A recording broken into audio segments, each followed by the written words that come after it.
할렐루야. 베들레헴 마국간에서 예수님 태어나자마자 마리아 요셉을 제외하고 예수님의 탄생을 제일 먼저 목격한 사람이 누굴까? 매우 중요한 질문이죠.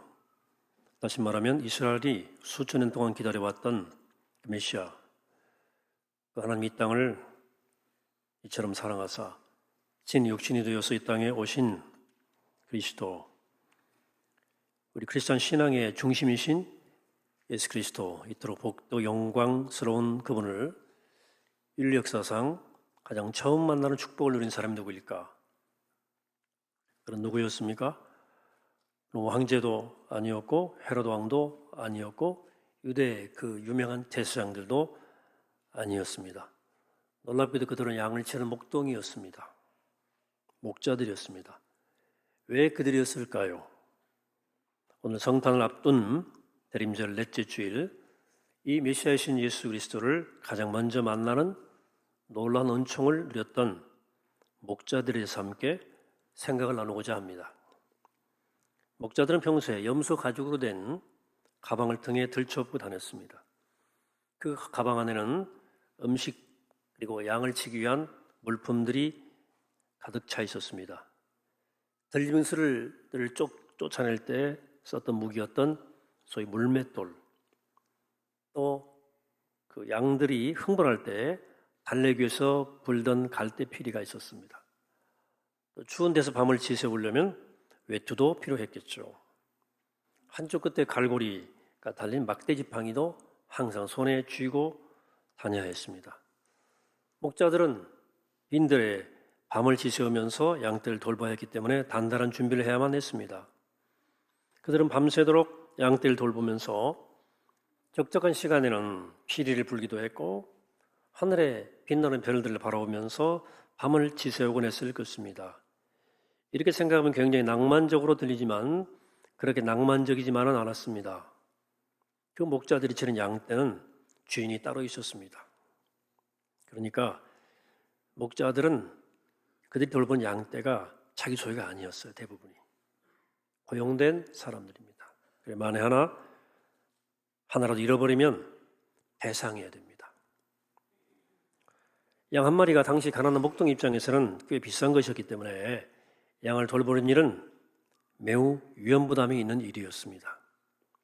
그래서 어떤 목자들은 종종 들짐승을 핑계로 몇 마리씩 잃어버렸다고 둘러대고 슬그머니 양을 빼돌리곤 했던 일이 그 당시에 있었습니다. 양떼 주인들은 이런 관행을 알면서도 증거를 잡을 수 없기 때문에 그냥 넘어가곤 했지만 사회적으로는 이 목자들에 대한 이와 같은 나쁜 평판 때문에 법정에서 그들의 증언이 채택되지 않았습니다. 자, 법정에서 증언이 인정 안 되는 사람들이란 말은 믿을 수 없는 사람들이란 뜻입니다. 그러니까 목자들은 그 당시 믿을 수 없는 사람 취급받았던 사람이란 뜻이에요. 유대인들이 가장 존경하던 다윗 왕이 목동 출신이었지만 현실적으로 목자들은 신뢰도가 낮았습니다. 수입은 물론 매우 적었고요. 차별과 소외를 겪는 최하위 계층의 노동자들이었습니다. 그런 목자에게 예수님 그리스도를 최초로 목격하는 은혜가 주어졌다고 성경은 우리에게 증언합니다. 그날 밤도 여느 때와 다를 것 없었습니다. 하지만 뭔가 심상치 않은 낌새가 느껴지는 거예요. 야, 양을 노리는 짐승이 나타나는 건가? 하고 촉각을 세우고 있었습니다. 갑자기 주위가 환해지면서 어떤 강렬한 빛이 목자들을 비추기 시작했어요. 그러더니 주님의 천사가 나타나서 이렇게 말씀하시는 것입니다. 천사가 이르되 무서워하지 말라. 보라, 내가 온 백성에게 미칠 큰 기쁨의 좋은 소식을 너에게 전하노라. 오늘 다윗의 동네에 너희를 위하여 구주가 나타났으니 곧 그리스도 주시니라.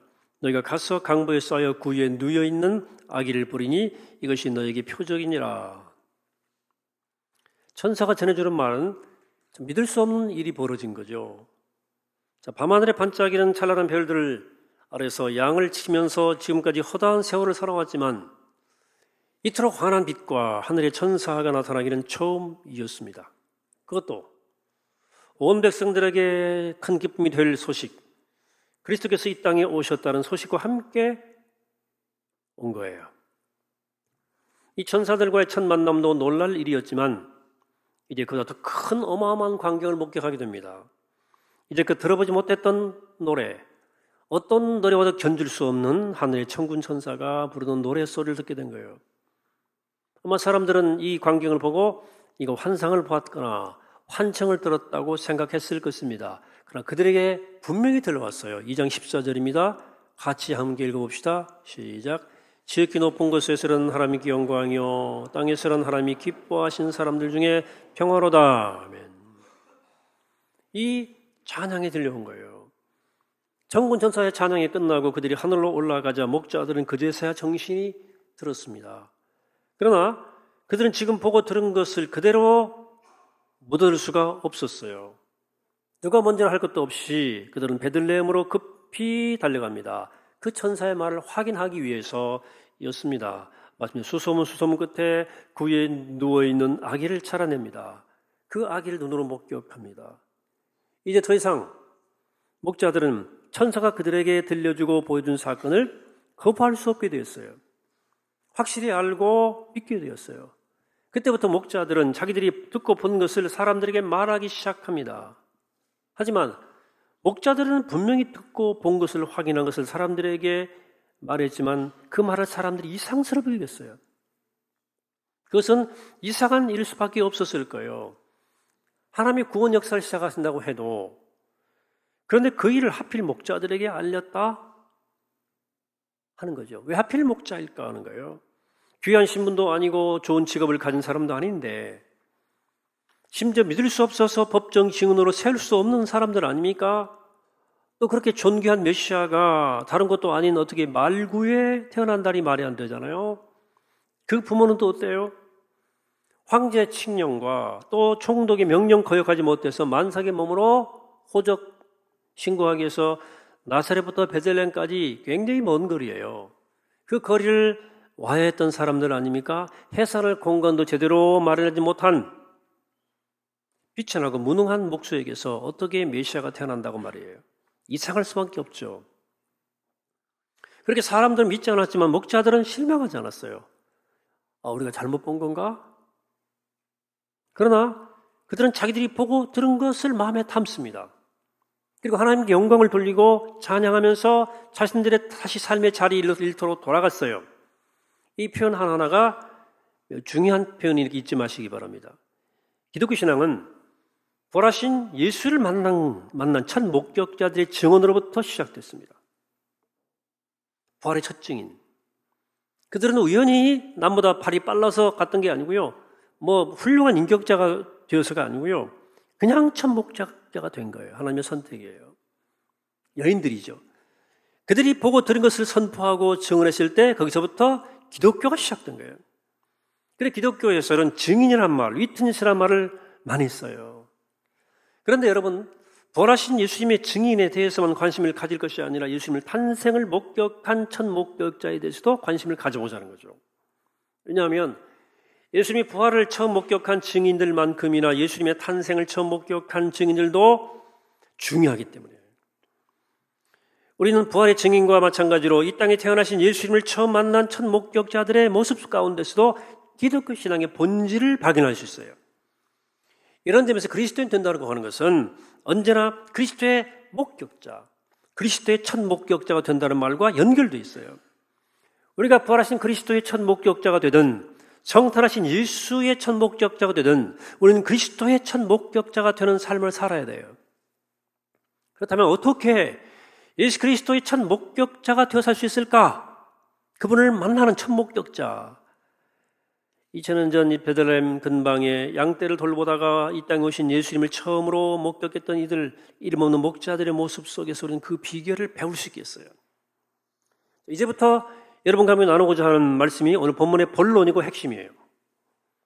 목자들이 그 그런 비천한 신분에 불구하고 구주 탄생의 첫 목격자가 된 데는 이유가 있고 비결이 있어요. 우리도 그 이유와 비결을 알면 예수님 탄생의 목격자가 될 수 있습니다. 첫 번째 비결. 베들레헴 목자들은 그 한밤중에 깨어있는 몇 안 되는 사람들이었습니다. 여러분 생각해 보십시오. 여러분들이 천사라면 늦은 밤에 하늘에 천사가 기쁜 소식을 전하기 위해서 이 땅에 내려올 때 어떤 사람을 찾았겠습니까? 깊이 잠들은 사람에게 소식을 전할 수 있겠습니까? 아니면 환히 깨어있는 사람에게 이 소식을 전하겠습니까? 당연히 깨어있는 사람에게 전하겠죠. 말똥말똥한 사람들. 늦은 한밤중이었으니까 TV도 없고 아무것도 없는 시대니까 깨어있는 사람들이 별로 없었어요. 한밤중에 소식을 전하라는 거예요. 근데 천사로서 고민이 좀 되었을 거예요. 야, 다들 잠들었을 텐데 누구한테 가서 이 기쁜 소식을 전해야 되나? 불면증 환자에게 전해야 되나? 놀랍게도 깨어있는 사람들이 있었는데 그들이 바로 양치는 목자들이었어요. 천사는 즉시 그들 깨어있는 그들에게 다가가서 기쁜 소식을 전해주었습니다. 목자들이 그리스도의 첫 목격자가 될 수 있었던 것은 모두가 잠든 밤에 깨어 있었기 때문입니다. 우리가 살아가는 시대는 이 시대는 마치 어두운 밤과 같습니다. 수많은 뉴스가 들려오죠. 미국 뉴스만 챙겨봐도 해결책이 뚜렷이 보이지 않는 시대입니다. 도대체 어떻게 해결해야 할지 모르겠잖아요. 주중에 이제 임기를 다해가는 이낙연 총리, 우리 교단장들이 함께 만났어요. 한반도 평화의 문제에 대해서, 남남 갈등의 문제에 대해서, 사회 통합에 대해서, 또 무슨 자살 문제에 대해서, 여러 가지 사회 문제, 특별히 그 저출산 문제에 대해서 얘기를 쭉 했는데 그런 얘기를 하더라고요. 저출산 큰 문제인데 답이 없네요. 대통령이 딸이 결혼에 하나 있는데 아기가 하나래요. 하나 더 낳아라. 딸이 화를 내더랍니다. 저희 친구로 결혼했는데 애를 또 낳으면 남편한테 뒤처진다 생각한다는 거예요. 나도 사회활동해야 되는데 왜 내가 희생해야 되느냐. 그리고 안 낳는다는 거예요. 답이 없죠. 자살이 막 늘어나는데 여러 가지 문제, 복잡한 문제가 많은데 이게 해결책이 어느 하나 쉬운 게 없어요. 그래서 인류 문명을 위협하는 수많은 문제들이 우리 가운데 있지만 마땅히 해결책을 찾기 어려운 아주 깜깜한 밤 같은 시대다 하는 생각이 들었어요. 밤이어서 그런지 다들 손 놓고 잠들어 있어요. 특히 한국교회. 깨어있는 사람 찾기가 어렵습니다. 대부분 사람들이 깊은 잠에 빠져 있거나 깨어있는 사람들도 되게 쾌락과 유흥에 빠져 있거나 자기 성공을 위해 밤잠 안 잘 뿐이지 깨어있잖아요. 밤은 깊고 깨어있는 사람이 없는 시대에 누가 희망의 메신저가 될 수 있겠는가? 누가 예수 그리스도의 첫 목격자가 될 수 있겠습니까? 깨어있는 사람입니다.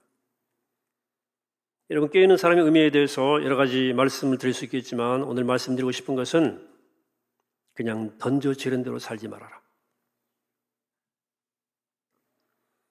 그냥 생각 없이 살지 말아라 한 겁니다. 그냥 던져지는 대로 사는 것이 아니라 좀 의미 있는 삶을 고민하고 살자. 그냥 생긴 대로 살지 말고 좀 더 변화받고 진실되기 위해서 그런 삶을 갈망하자. 먹고 사는 것만 갈망할 것이 아니라 하나님이 기뻐하시는 더 나은 삶을 좀 고민해보자. 우리가 먹고 살고 생존하기 위해 태어났나? 그건 아니잖아요. 그보다 더 의미 있고 더 가치 있는 사명이 우리 가운데 있거든요.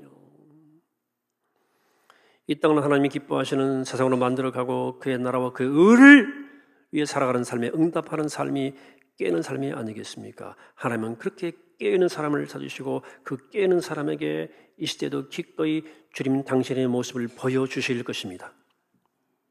두 번째, 베들 목자들은 자신들이 보고 듣고 경험한 것을 사람들에게 달려가 알려주었어요. 천사가 아주 중요한 소식을 가지고 와서 전하려 그럴 때 어떤 사람을 찾아서 전했겠습니까? 여러분 같으면 어떻게 하시겠습니까? 내가 보여주고 들려주었는데 믿지 못하는 사람한테 전해주겠습니까? 내가 뭔 말을 해도 저 사람은 절대 안 믿을 거야. 이런 사람에게 그 말을 전하겠습니까? 아니겠죠.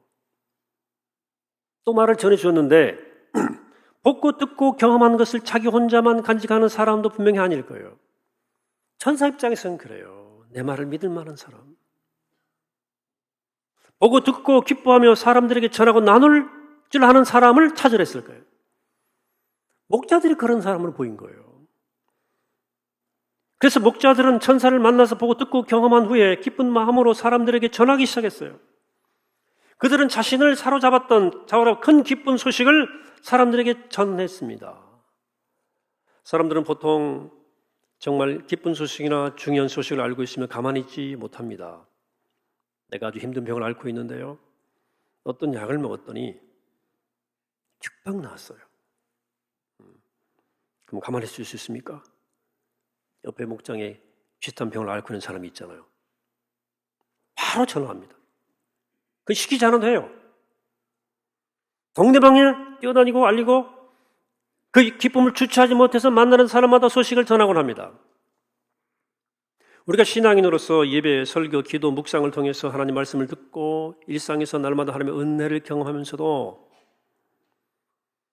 이상하게 내가 보고 듣고 경험한 것을 사람들과 함께 나누지를 않는 것 같아요. 안 나누죠? 왜 그럴까? 내가 보고 듣고 경험한 것을 정말 기쁜 소식, 정말 중요한 소식이라고 생각하지 않는 것 아니냐.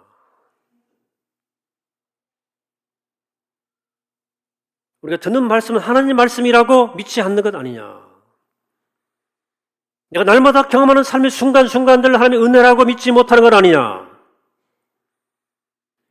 우리 영혼이 무뎌지고 뭔가 탁해져서 그렇지 하나님은 우리에게 계속 말씀하는 분이에요. 계속 말씀하는 분이에요. 우리 날마다 들으면서도 그것이 기쁜 소식으로 들려지지 않는 거죠. 날마다 은혜를 경험하면서도 그게 정말 기쁜 소식은 아닌 거죠. 그럼 어쩌면 천사는 오늘날도 그런 사람들에게 하나님의 아들 예수 그리스도의 기쁜 소식을 안 전해줄지도 모르겠다. 그러나 우리가 하나님의 전하는 말씀을 하나님 말씀으로 믿고 정말 기쁜 소식으로 받아들이고 그 은혜에 감격할 수 있다면, 이걸 정말로 내가 느낄 수 있다면 우리 안에 전하지 않고는 견딜 수 없는 어떤 기쁨이 자리하게 될 겁니다. 기쁨이 차오를 것이고 기쁨을 전하지 않고는 견딜 수 없는 첫 목격자로 살아가게 될 것입니다. 여러분 안에 성탄의 기쁜 소식이 자리 잡게 되기를 바랍니다. 전할 수밖에 없는 복된 소식이, 기쁜 소식이 우리 안에 담겨지게 되기를 축복합니다. 셋째, 베들레헴의 목자들은 사람들의 반응이 크게 개의치 않았어요. 그들이 보고 듣고 경험한 것을 그대로 말했을 때 사람들의 반응이 어떻겠습니까? 시원치 않았어요. 반응이 없었습니다. 모두 이상스럽게 생각했어요. 왜? 일상에서 일어난 일이 아니고 전하는 네 신분이 그렇고 그런데 이게 안 믿으려고 그랬어요. 사람들은 보통 다른 사람들의 반응에 민감하죠. 그래 때로 주위의 반응에 너무 민감해서 남들에게 맞추어 가죠. 반응 없으면 얘기 안 하죠. 정체성이 사라져요. 남들에 맞춰서 자기로 살아가지 못해요. 그리스도의 사람으로 못 살아가요. 반응이 없으니까. 여러분, 천사가 나타났다는 이야기, 천군 천사가 나타나 하나님을 찬양했다는 이야기가 일상에서 일어난 일이 아니기 때문에 사람들을 믿기가 쉽지 않았을 거예요. 게다가 믿을 수 없는 사람들로 사회적으로 낙이 찍혀 있는 목자들의 말이었기 때문에 더욱 그랬을 것입니다. 그러나 사람들이 자신들의 말을 믿지 않고 냉랭한 반응을 보여도 목자들은 그 반응에 개의치 않습니다. 개의치 않아요. 그냥 자기들에게 일어난 일을 마음 깊이 새기고 전하고 간직합니다. 하나님의 영광을 힘껏 돌리고 감사하고 자기들의 일터로 돌아갔어요. 사람들은 사람들의 반응에 너무나 언제나 신경을 써요. 그 반응에 따라 너무 쉽게 흔들려요. 그럼 나는 뭐야? 나는 뭐냐고. 여러분, 예수 그리스도의 증인은, 듣고 본 사람은 사람들의 반응에 지나치게 흔들려서는 안 됩니다. 사람들은 결국 눈에 보이는 것, 손에 잡히는 것, 내게 이득이 되는 것에 관심이 다 있어요. 그러나 복음은 눈에 보이지 않고 손에 잡히지 않고 당장 나의 이득에 도움이 되지 않을 때가 훨씬 많습니다. 복음은 그런 거예요. 그러니까 이상스러울 수밖에 없어요. 진정한 복음은 사람들이 이상하게 될 수밖에 없고 사람들로부터 도외시 될 수도 있어요. 우리가 할 일은 사람들의 반응에 따라서 반응하거나 흔들리는 것이 아니라 내게 들려주신 하나님의 그 말씀을 날마다 부으시는 그 은혜를 마음 깊이 담고 다만 함경공 돌리고 감사하고 우리 삶의 현장으로 돌아가서 일상에서 묵묵히 우리 삶을 살아가는 겁니다. 이것이 예수의 목격자로 사는 방식입니다. 여러분, 성탄절이 코앞에 다가왔습니다. 이번 성탄은 베들레헴 목자들처럼 우리도 이 땅에 오시는 예수 그리스도의 첫 목격자가 되었으면 좋겠습니다. 오늘 메시지를 통해서 다시 한번 정갈한 마음을 준비하게 되기를 축복합니다. 어떻게 해야 돼요? 먼저 밝고 환하고 진실하게 깨어있는 신앙 되기를 바랍니다. 그냥 되는 대로 가지 마세요. 깨어서 사세요. 주님 말씀이 내 안에 정말 기쁜 소식이 되어서 나르지 않고는 견딜 수 없는 심장을 가진 신앙인들로 살아가게 되기를 바랍니다. 세상에 반응하지 않고 그들이 아무 관심을 안 주어도 우리만은 주님 주신 그 하나님의 은혜와 말씀을 마음속 깊이 간직하고 전하고 내게 주어진 일상을 성실하게 살아가는 신앙인들 되기를 바랍니다. 이런 삶을 살아갈 때 하나님께서 올해도 2019년 올해도 주님이 우리 가운데 다시 오셔서 큰 은혜와 축복을 주실 것입니다. 복된 소식, 지극히 높은 곳에서는 하나님께 영광이요 땅에서는 하나님이 기뻐하시는 사람 중에 평안하다 하는 소식이 우리 모두에게 생생히 들려져서 우리가 성탄의 목격자로 살아가는 복된 여러분 되시기를 이 시간 주의 이름으로 간절히 축원합니다. 기도하겠습니다. 거룩하시고 자비로우신 아버지 하나님, 오늘 주님의 귀한 말씀을 듣습니다. 이 성탄의 계절에 하나님, 저들의 삶이 깨있게 하시고 잠들지 않게 하시고 혹 반쯤 깨있고 반쯤 잠든 상태가 아니게 하시고 온전히 깨어서 주의 음성을 듣게 하여 주옵소서. 기쁜 소식, 정말 나누지 않고는 견딜 수 없는 기쁜 소식을 가슴에 담고 전하는 삶이 되게 하시고 세상에 반항하지 않아도 관심 없어도 나는 나의 길을 믿음의 길을 걸어가는 신실한 믿음의 사람 되어서 우리도 그들처럼 이 성탄의 은총을 목격하는 목격자로 살게 하여 주옵소서. 증인되어 살게 하여 주옵소서. 예수 그리스도 이름으로 기도하옵나이다. 아멘.